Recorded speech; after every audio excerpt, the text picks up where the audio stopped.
low vision, or have another print disability, which makes reading, holding a book, or turning a page difficult or impossible. The content is copyrighted by the respective publishers. For more information, please visit us on the web at nfradioreading.org. Hi, this is Jeff Shapiro, and for the next hour, I'll be reading from the August 1st, 2nd issue of the Wall Street Journal Review on the Niagara Frontier Radio Reading Service.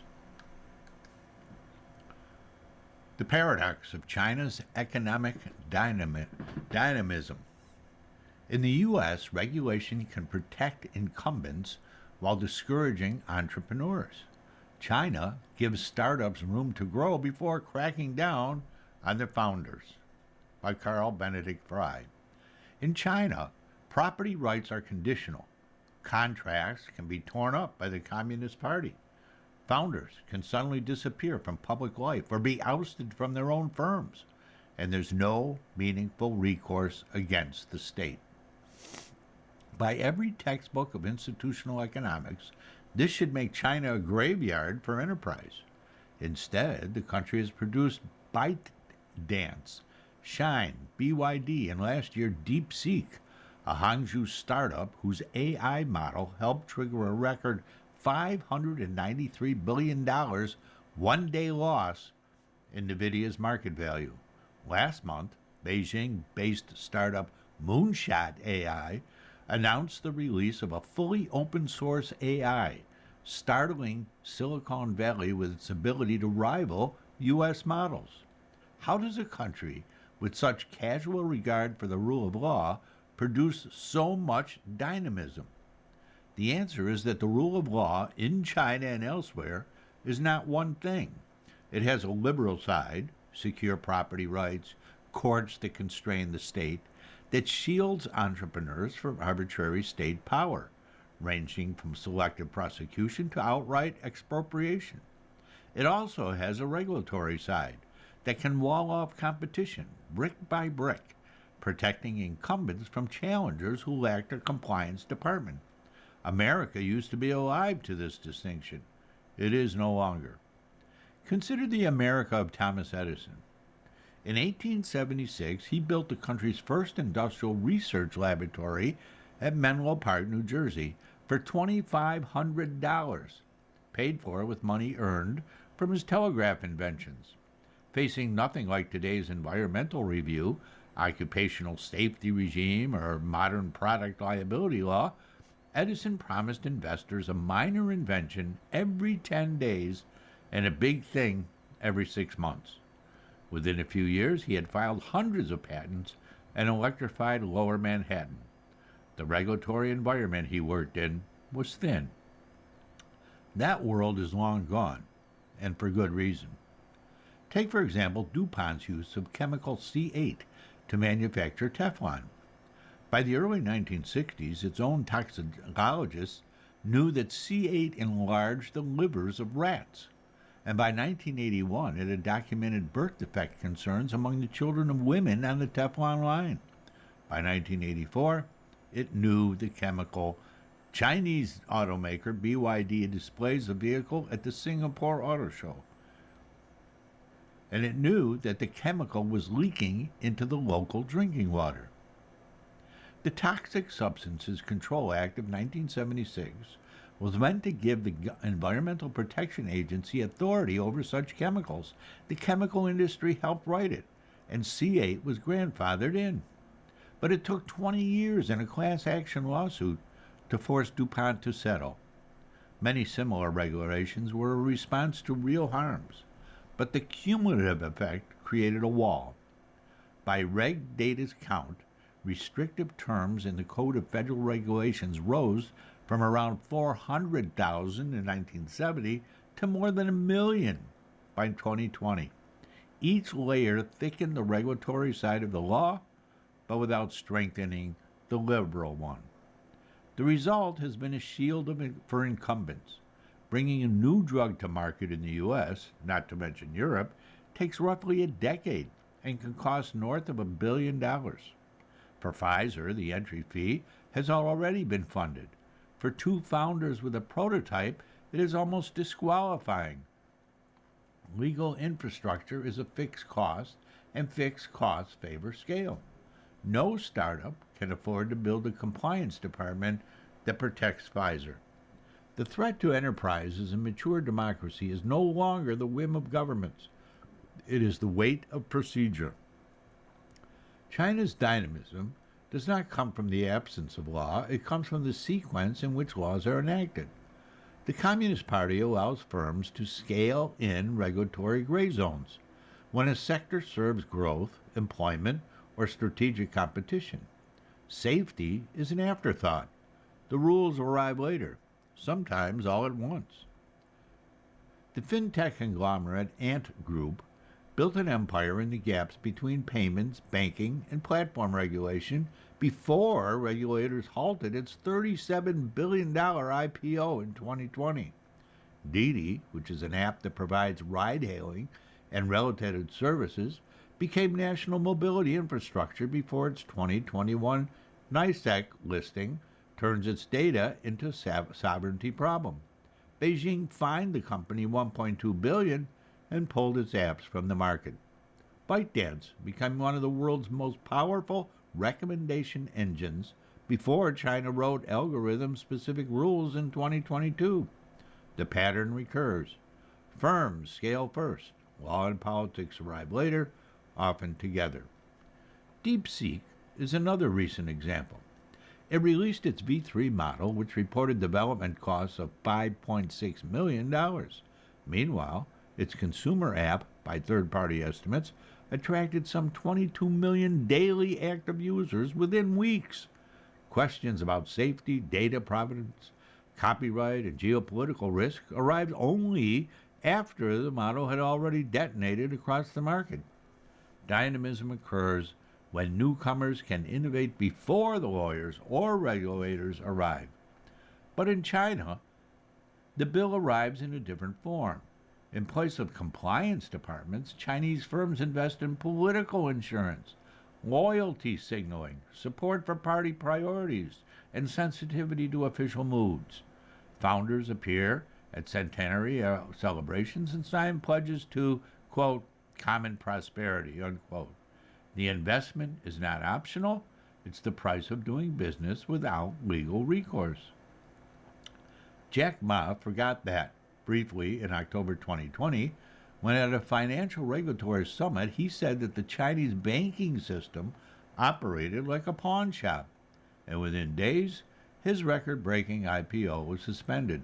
His business empire was soon under sustained attack, and he vanished from public view for months.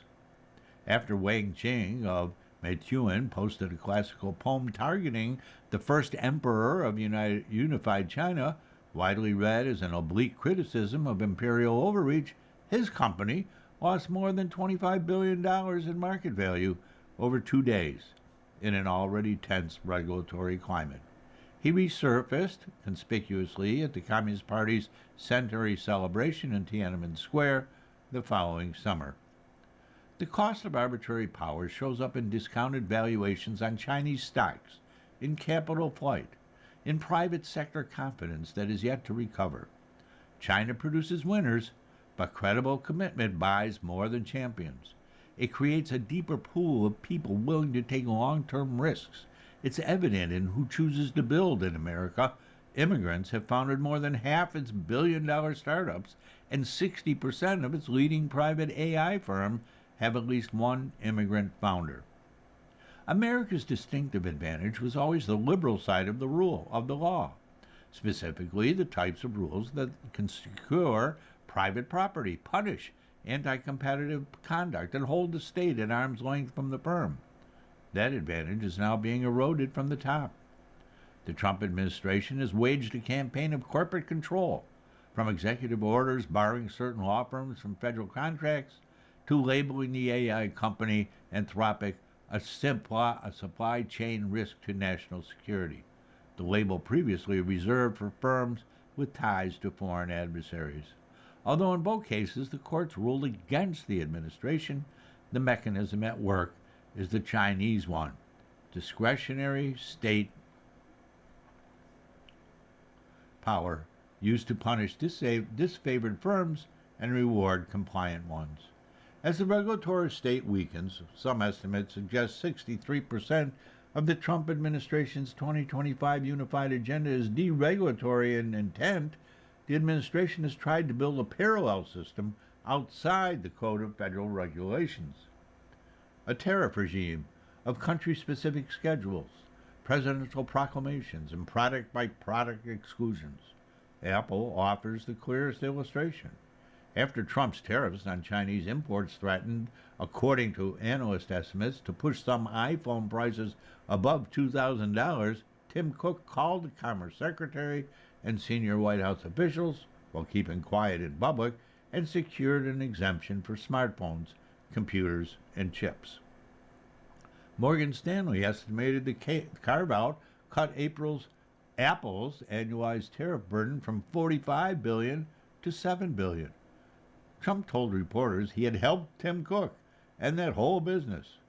The compliance burden has not so much fallen as migrated out of the rule books and onto the trade schedule, where political discretion prevails.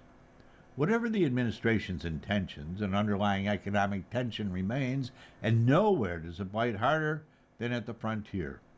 The AI laboratories now under discussion in Brussels and Washington exist because the regulatory environment was thin when they were founded, closer to Edison's Menlo Park than to today's pharmaceutical sector. Anthropoc's recent decision to restrict public access to its most capable model and the regulatory debate it triggered is a reminder that some rules will be necessary and soon, but every rule proposed today should be tested against a simple counterfactual. Had it been on the books a decade ago, would the firm we are now regulating have ever been built? Such regulations will also, by their nature, favor firms large enough to absorb them. That's not an argument against rules, it's an argument for writing them with new entrants in mind. Although the rule of law remains one of the great achievements of modern civilization, it is not always a protector of competition. Left to drift, it ossifies into a maze navigable only by the already established.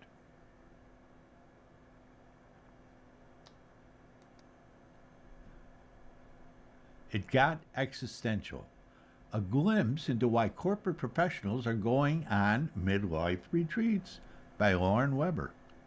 At an estate nestled in New York's Hudson Valley, a group of high achievers gathered to talk about the sacrifices and disappointments that can come with success.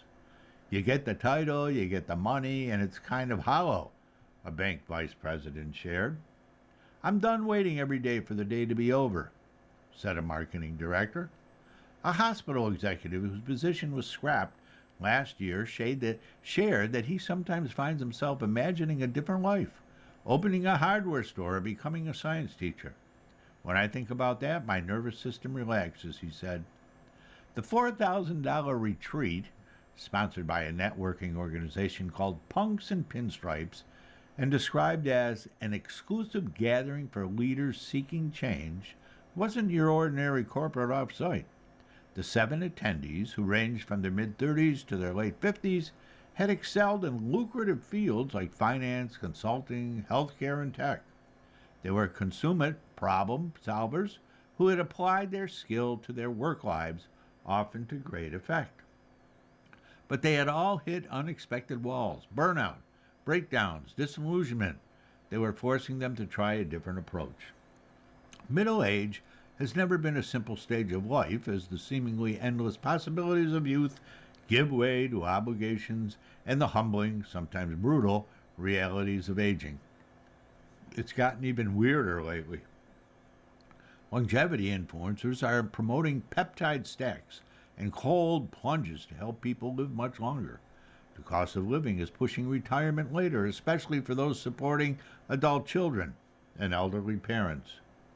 And AI is forcing us all to ponder, what are we supposed to do with our elongated lives if technology wipes out the jobs that once gave us purpose? Perhaps fittingly, midlife retreats have become something of a cottage industry within the broader umbrella of wellness tourism, described as a nearly $1 trillion market by the Global Wellness Institute, which is a nonprofit that tracks wellness trends. You're listening to a reading of articles and features from the Wall Street Journal Review and the Niagara Frontier Radio Reading Service. These gatherings can revolve around topics such as spirituality, career transitions, or even menopause. Some programs run online and cost a few $100s. Others feature high-end hotels, organic meals, and access to celebrity teachers with price tags in the thousands. Greg Larkin, one of the organizers of the Hudson Valley Retreat for corporate professionals, said that his clients were the type of people who were seeking a sanctuary from the Crush It Summit. That's where you ask a senior leader how they're doing, and they say, "I'm effing crushing it, man," Larkin clarified. A former Wall Street analyst and entrepreneur, Larkin started Punks and Pinstripes in New York City in 2022 as a community for people who had scaled the mountain of white-collar success, found the view uninspiring, and wanted to redefine achievement on their own terms. He began with a series of intimate dinners and group coaching sessions and has since expanded to executive retreats.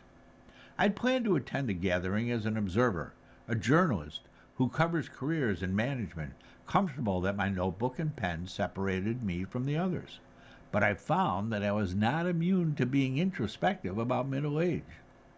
Over 2 days at Lundy Farm, a quiet luxury manor seemingly lifted from a restoration hardware catalog, the other attendees and I meditated each morning, made pinch pots out of clay, foraged for wild nettles and garlic mustard in the woods, and drew analogies between our own lives and the natural world around us during the retreat's activities. Soil was a metaphor for the growth that we were incubating in our lives. Moss creates its own microclimates, just like we could build happy, functional teams even in the midst of corporate dysfunction.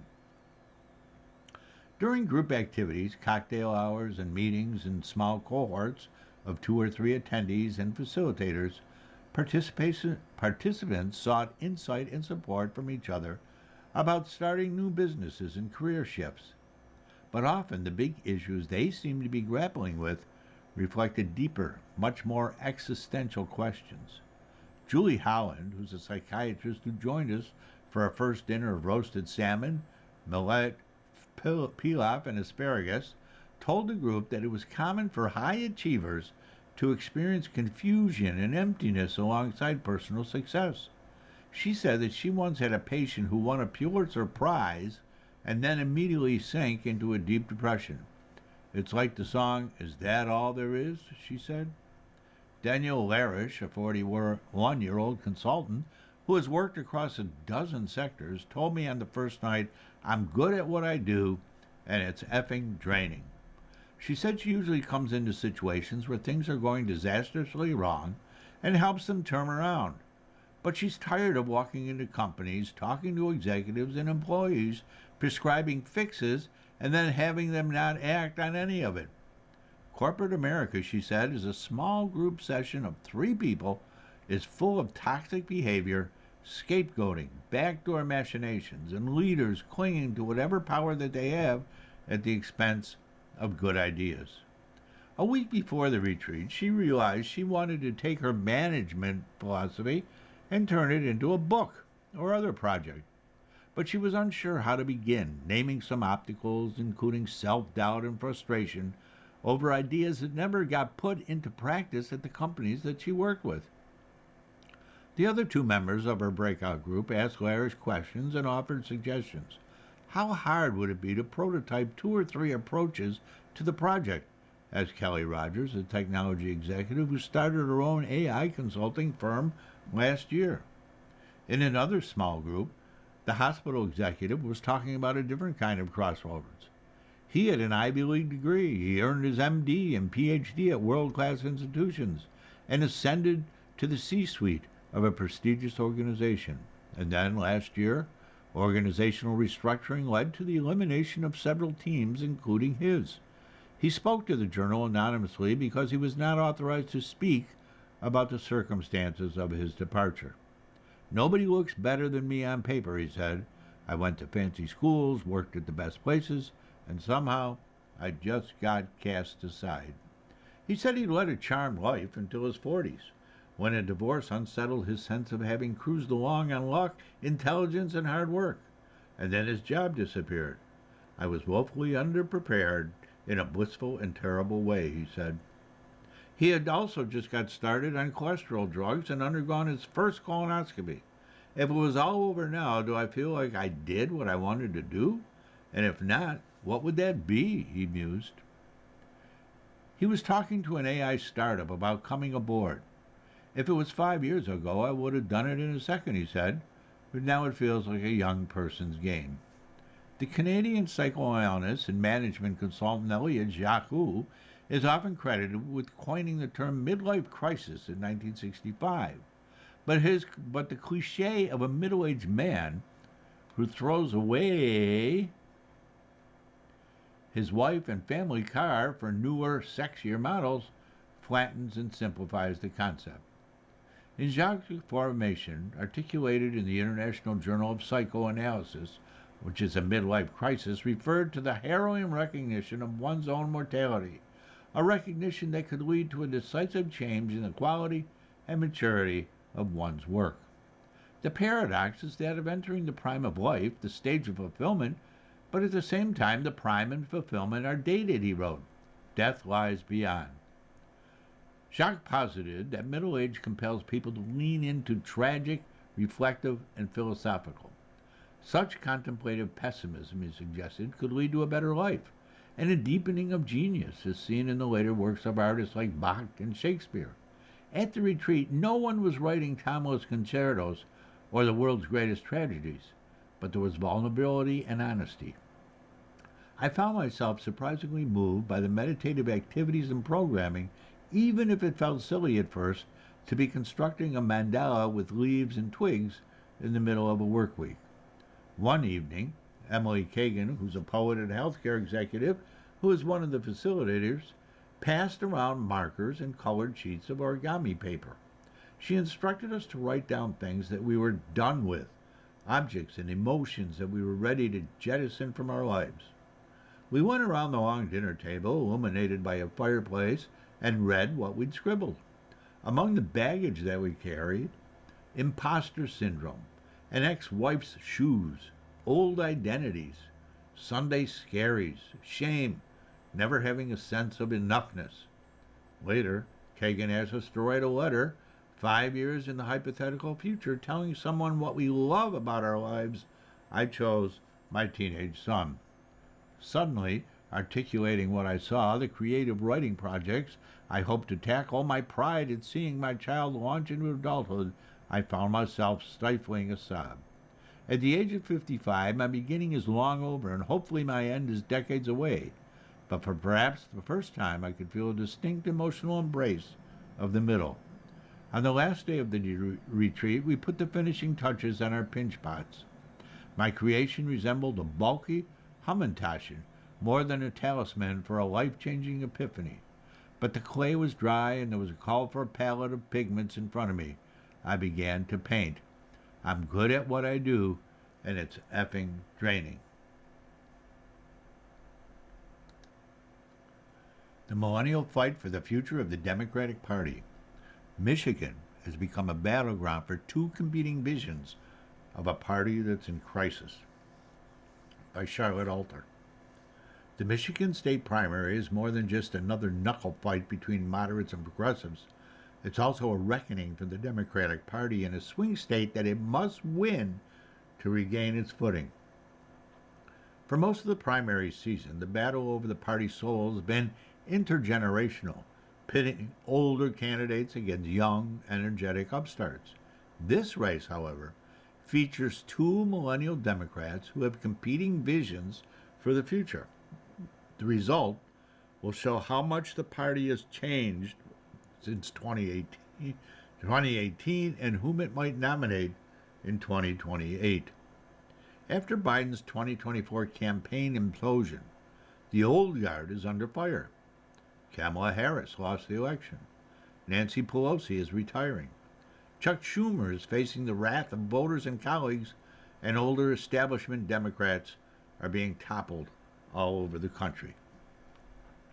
In Purple, Michigan, which President Trump won in 2016 and 2024, Representative Haley Stevens, who's 43 years old, and Abdul El Sayed, who's 41, represent different waves of Democratic insurgency crashing up against each other. She's a pragmatic veteran of the Obama administration who won her seat in 2018 during a historic wave for Democratic women. He's a fiery heir to Bernie Sanders' progressive movement, which is resurgent in the wake of the party's second loss to Trump, which many Democrats believe was the no-making. Who has credibility to know what is electable? Asked Amanda Littman, president of Run for Something, which helps young Democrats run for local office. There is no one in charge. Their campaigns reflect the prevailing ideologies of the party's dueling wings.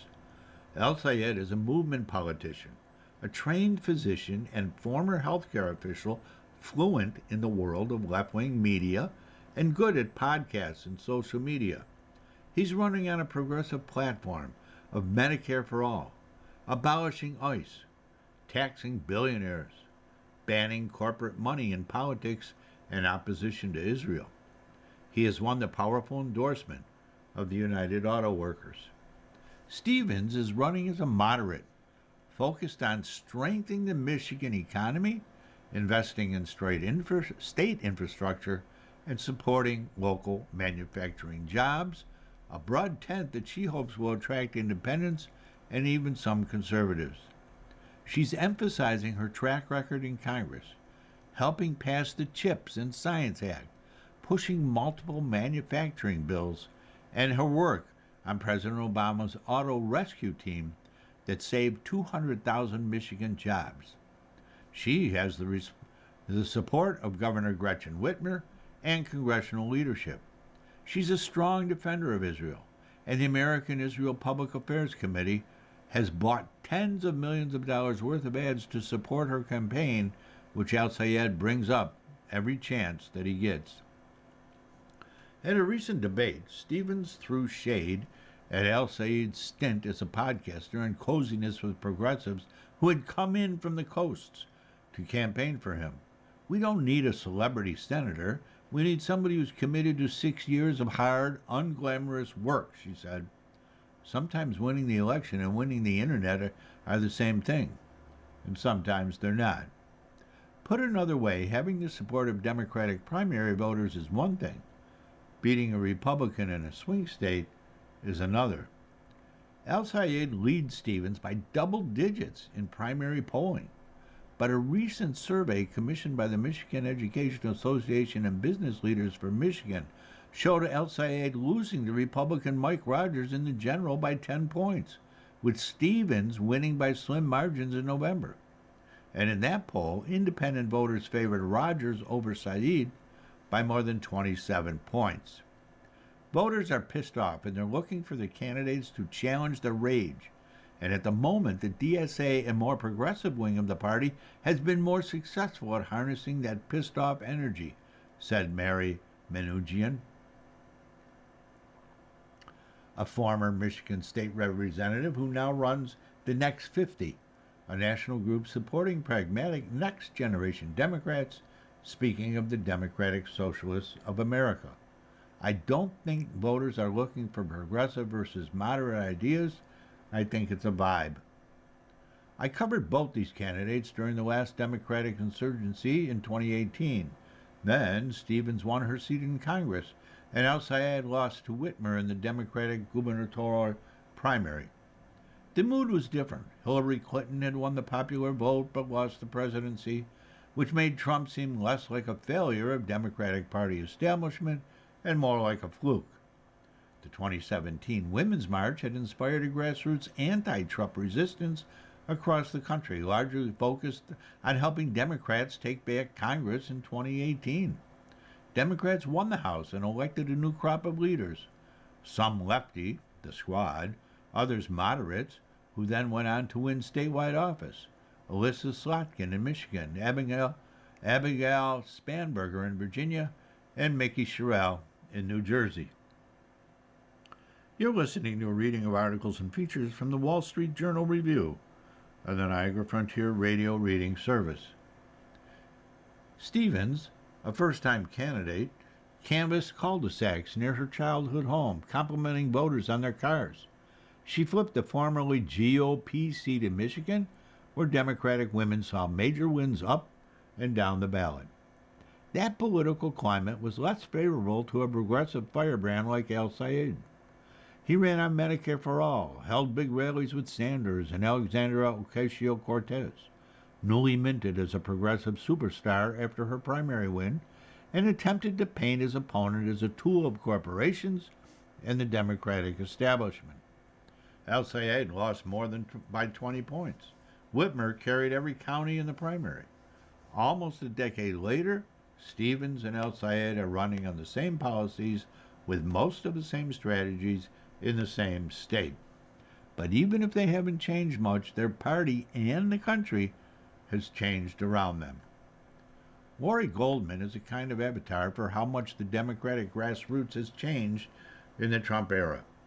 During the 2016 elections, she started Femmes for Dems, a group of Michigan organizers who had first focused on electing women Democrats, and she was part of the 2018 surge that propelled Stevens, Slotkin, and Whitmer into office. 8 years later, Goldman's group of roughly 7,000 Michigan volunteers is actually more focused on fighting the Democratic establishment. This year, it voted to endorse Al Sayed. The 2024 election was a breaking point for her. If there's not a referendum on how weak and out of touch the Democrat Party is, then I don't know what is, she said. It's not women they are going to save us. It's not the Democratic Party that's going to save us. It's going to be progressive values that save us. That disenchantment mirrors the way that the Democratic base has fractured over nearly a decade of Trumpism. Last year, 62% of Democrats said that they thought party leadership should be replaced, according to a Reuters Ipsos poll. A 2025 Pew survey found that 67% of Democrats felt frustrated with their own party, mostly for not fighting hard enough against the Trump administration, and only 29% said that the party made them proud. In 2018, Democratic voters seemed aligned with party leadership in supporting Democrats who could beat Republicans. Now there's a vast faction demanding Democrats who can remake the Democrats. One of the sharpest dividing lines among Democrats vying for power is the Israel-Hamas war. In Michigan, which is a large and highly concentrated Muslim population, the issue has inflamed the race. Al Sayed, who would become the first Muslim senator if he wins, was an early supporter of the uncommitted movement, which resulted in 13% of voters withholding their votes in the 2024 Democratic primary in protest of Biden's policy toward Israel and Gaza. Al Sayed quickly endorsed Harris when she became the nominee. Some Democrats believe that Harris lost Michigan because of Gaza, intensifying the issue's status as a litmus test for Democrats in the state and across the country. I think a lot of people are saying that the establishment version of politics lost us in the election in 2024. Folks are not interested in doing that again, said Michigan State Senator Darren Kilmurray, who endorsed Al Sayed. Now, folks are looking for something completely different to try to fight back against this new version of Trumpism. Anti-establishment anger has helped propel far-left progressive candidates who have long attacked the Democratic Party as feckless and out of touch, and led to major victories for the Democratic Socialists of America. But it's not yet clear if Democratic voters have truly moved to the left or if they're just frustrated with the status quo. Many of the DSA wins have happened in deep blue districts. That's crucial for Stevens and Al Sayed. They aren't running in Mandani's New York. Democrats currently hold both Michigan Senate seats, but losing one could vaporize any possibility of a Democratic Senate majority.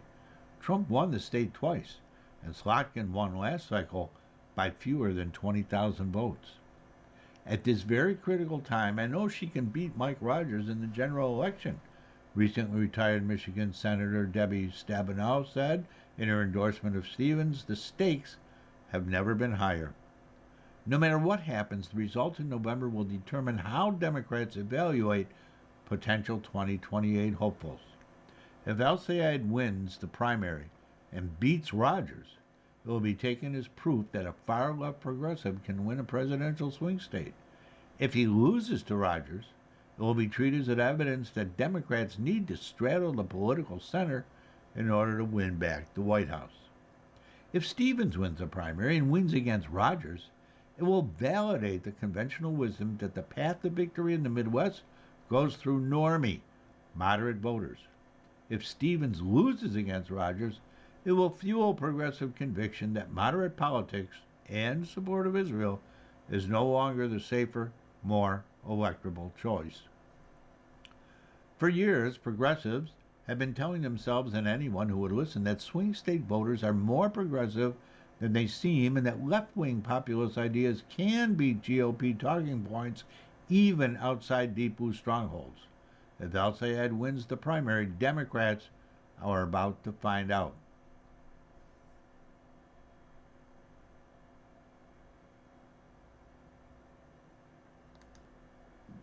Young people are drinking less, but Gen X still wants to party. Bars are courting the last reliable generation of alcohol-consuming partiers with nostalgia-themed nights and events that end way before midnight. By Will Groff. On a recent Friday night, Philadelphia's Trestle Inn welcomed a crowd for a Prince-themed dance party. Revelers rocking purple eyeshadow and love symbols slurped down whiskey sours and lit up the dance floor while a go-go dancer gyrated to hits like Let's Go Crazy and 1999. Almost everyone was over 50. Many of them were drinking, and it was only 7:30.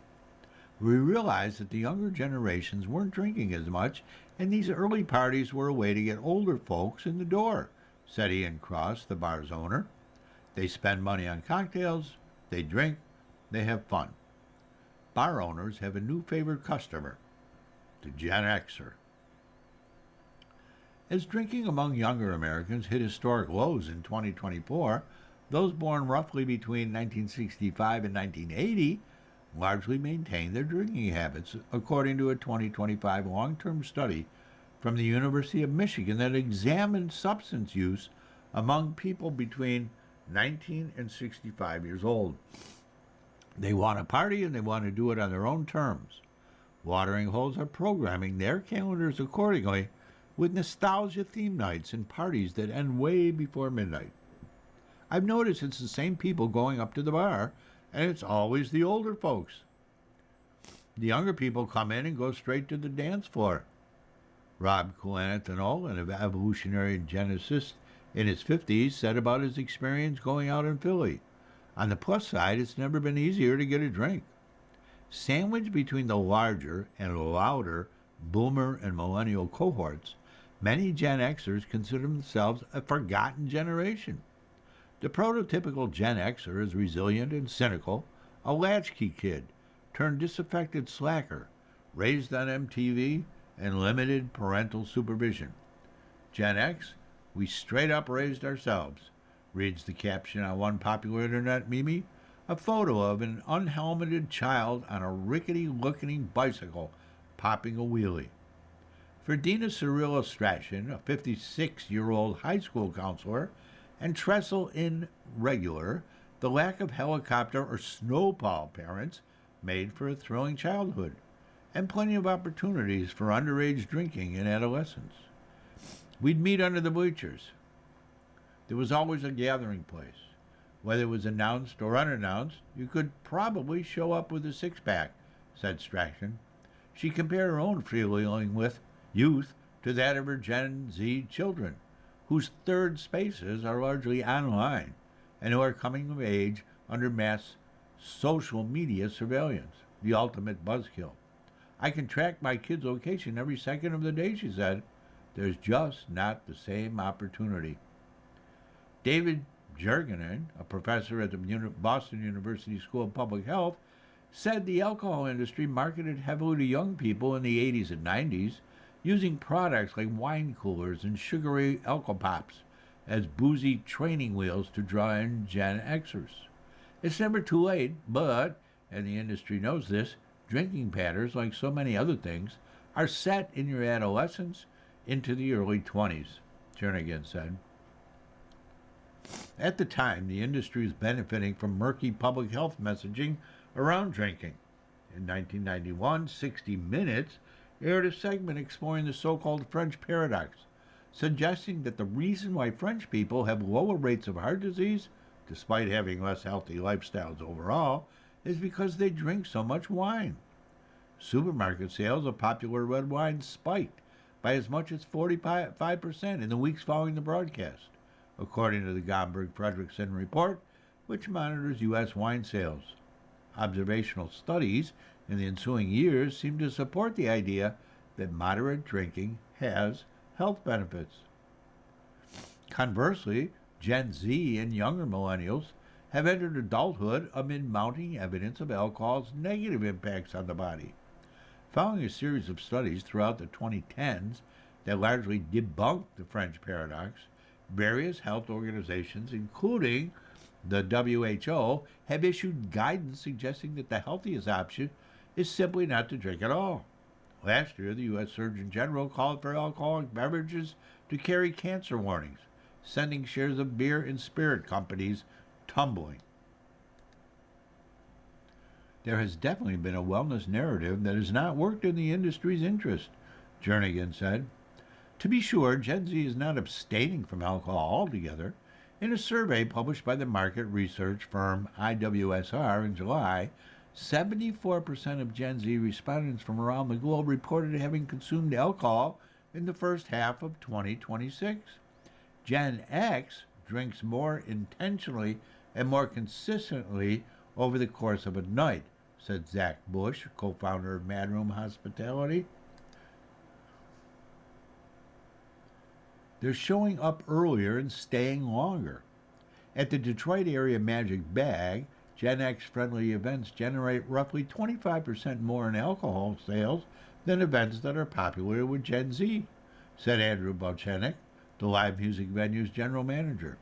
As a business, you want people that are drinking more per head, Balchenik said, which is why the Magic Bag has been hosting fewer indie rock shows, the venue's bread and butter for much of its 30-year history, and more nostalgia-driven theme nights. Their summer slate includes a mega 80s night and two 80s versus 90s parties on top of tributes to Duran Duran, Tool, and Talking Heads. The coolness factor kind of goes out the window, he joked. The Magic Bag has also played host to the Early Birds Club, a dance party for ladies who have to do in the morning. These throwback parties take place from 6 to 10 p.m. and are immensely popular with older millennials and Gen Xers. Since their inaugural event in Chicago in early 2024, Early Birds has spread to over 50 cities in the U.S. and Canada. Randy Maupin, the 50-year-old general manager at the Cat Club and the Eagle in San Francisco, said that his generation is not immune to the growing sobriety movement.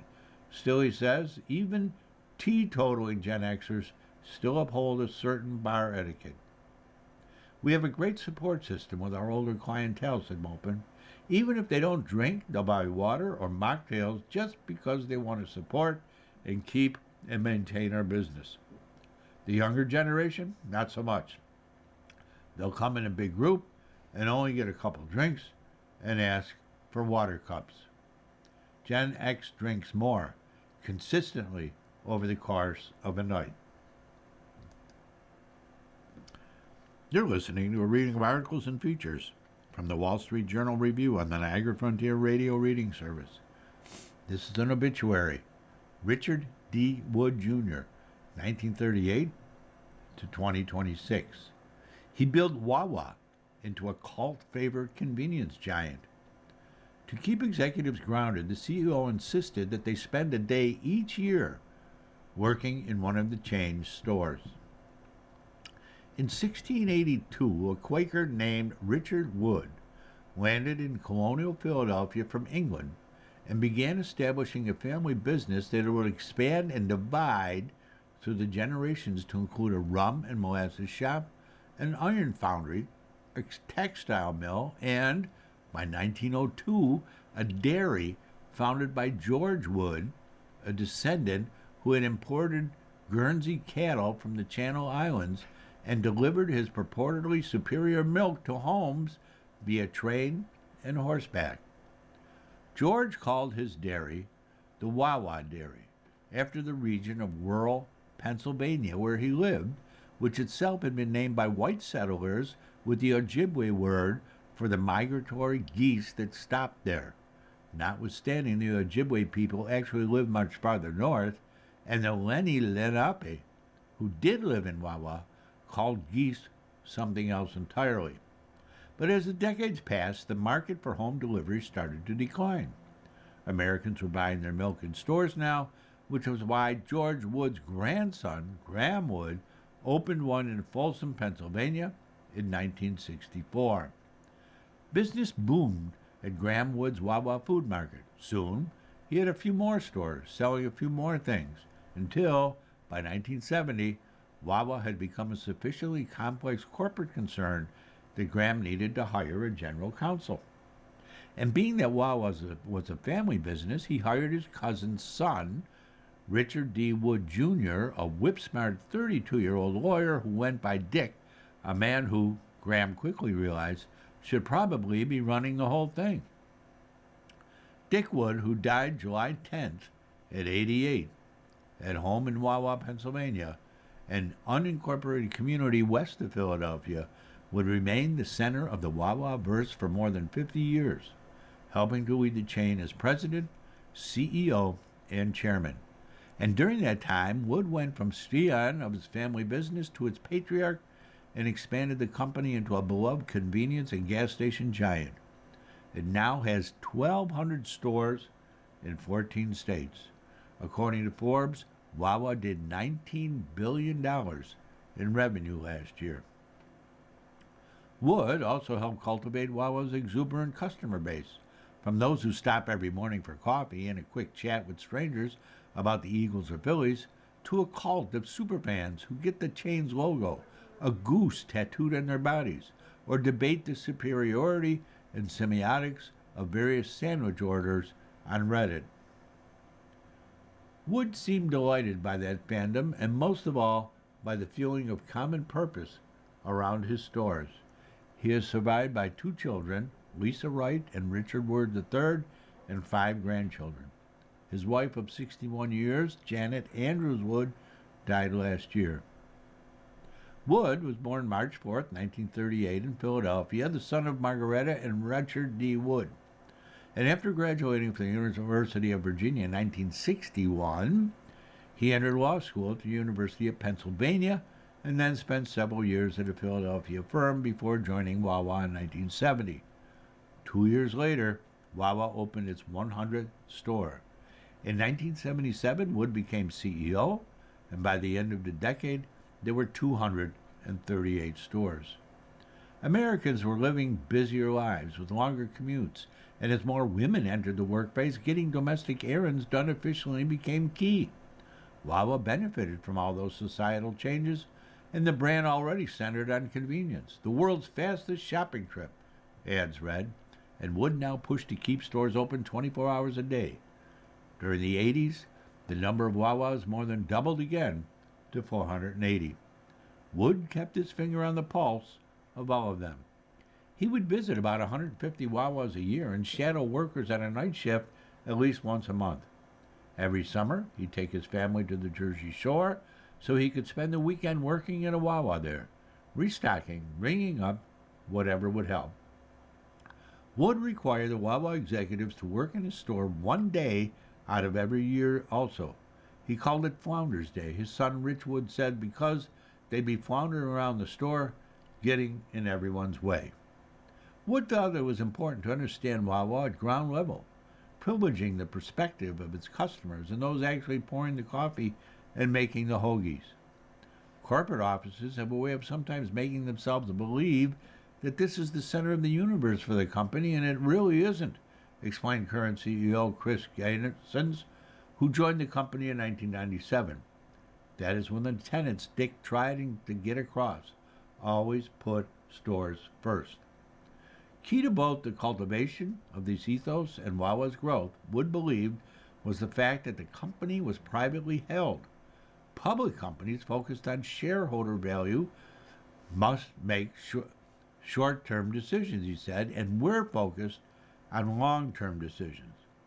In 2004, a private investment group with a stake in Wawa, backed by the McNeil family, the Tylenol heirs, pushed hard to take Wawa public.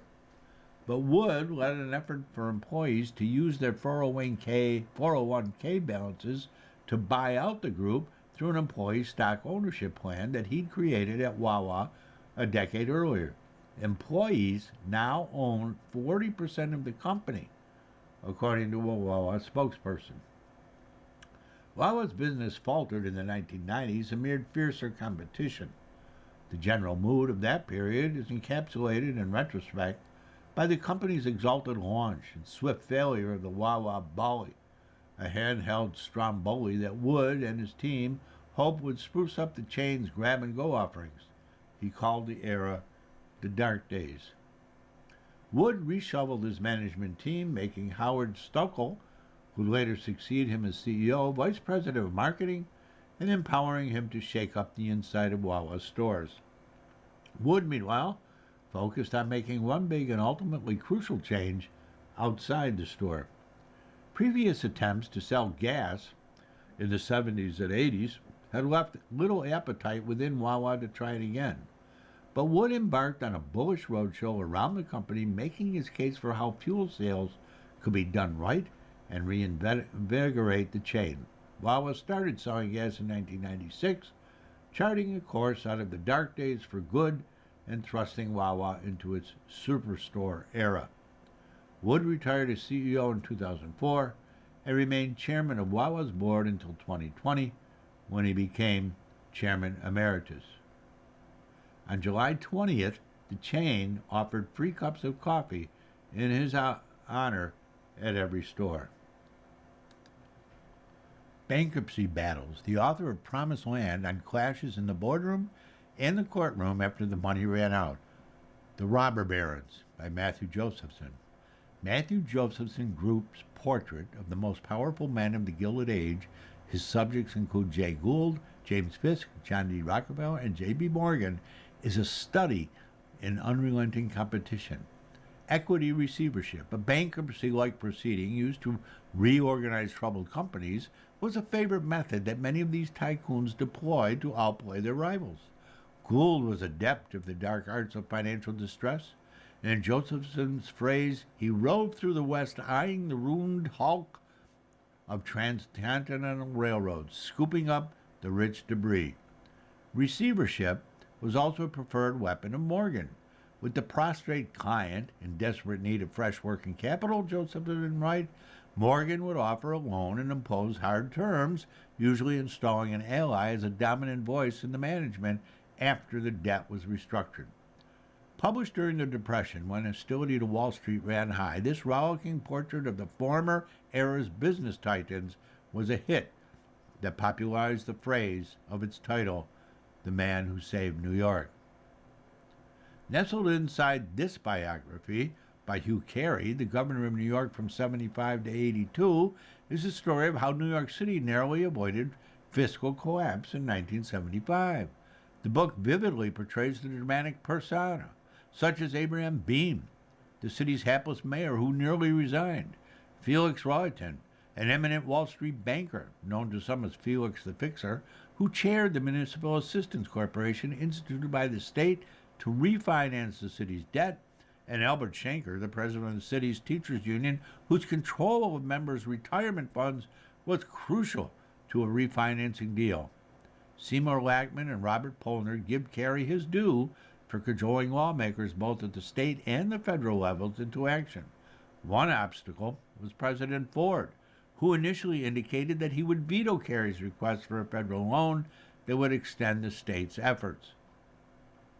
The New York Daily News translated Ford's stance on October 30th, 1975 as Ford to the city, drop dead. Public opinion eventually shifted in New York City's favor, which helped move Ford to support a $2.3 billion federal loan package that bought time to get the city's finances in order. That was from the book The Man Who Saved New York by Seymour Lackman and Robert Polner, 2010. Game Over by George Papakostano. When years of bloated government budgets financed by increased debt finally caught up to Greece in 2009, it turned to the European Union for help. And over the next 6 years, Greece negotiated 3 bailout loans with so-called Troika, the European Commission, the European Central Bank, and the International Monetary Fund, in return for spending cuts and austerity measures. George Papakostano isn't an objective observer. As Greece's finance minister from 2009 to 2011, he negotiated the first bailout in the early stages of the second. Mr. Papakostano writes passionately and with sardonic wit, bringing the reader into the rooms where the country's fate was decided. The chronicle is a Kafkaesque ending, with the author on trial, accused of removing his relatives' names from a list of Greeks with money in Swiss bank accounts. In the end, he was cleared of the most serious charges, leaving him free to write this account of the nation's financial calamity. And finally, The Caesar's Palace by Max Frums and Sujek Inda. In the wake of the 2709 recession, the Caesars Entertainment Casino empire came close to defaulting on more than $25 billion in debt, and an unusually vicious corporate bankruptcy fight began. Apollo Global Management and TBG Capital, 2 private equity firms that owned the troubled business, marched into bankruptcy court in 2015 with a proposal. Caesars would pay favored creditors most of what they were owed and give disfavored creditors a pittance, leaving Apollo and TBG in charge. A group of miffed hedge funds, who were among the disfavored creditors, attacked the proposal from every angle. Max Frums and Sujit Indab sketched the shifting alliances and blustering personalities that made this one of the most notorious Chapter 11 cases of the 21st century. When an examiner estimated the transfers may have defrauded Caesars of $5 billion, the original proposal crumbled and the disfavored creditors secured a far better deal. You have been listening to reading articles and features from the August 1st, 2nd issue of the Wall Street Journal Review, and we read from the Wall Street Journal Review every Thursday at 7 p.m. Your reader has been Jeff Shapiro. Thank you for listening. Coming up next in the Niagara Frontier Radio Reading Service, we have the New York Times. Following that, at 9 o'clock is Harper's Magazine, and at 10 o'clock is episode number 3 of Vigil by George Saunders. Stay with us for these readings and more. If you or people you know shop at any of the Dash's supermarkets, please save Dash's register tapes for radio reading. Our agency receives $2 for every $100 in Dash's register tapes. Radio reading has raised thousands of dollars so far. Anyone can drop off their Dash's tapes to the Niagara Frontier Radio Reading Service at 1199 Harlem Road, Cheektowaga, between William and Clinton Streets. Or Dash's tapes can be mailed to the Niagara Frontier Radio Reading Service at 1199 Harlem Road, Cheektowaga, New York, 14227. Any questions on Dash's tapes for radio reading?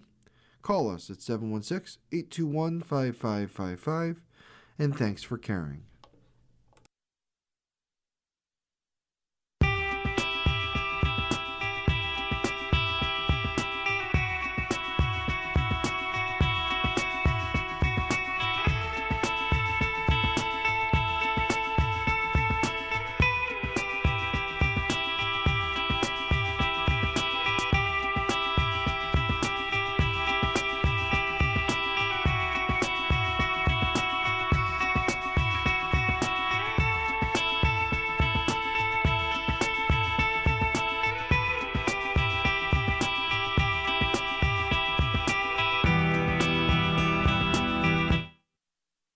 following program is intended for listeners who are blind, have low vision, or have another print disability.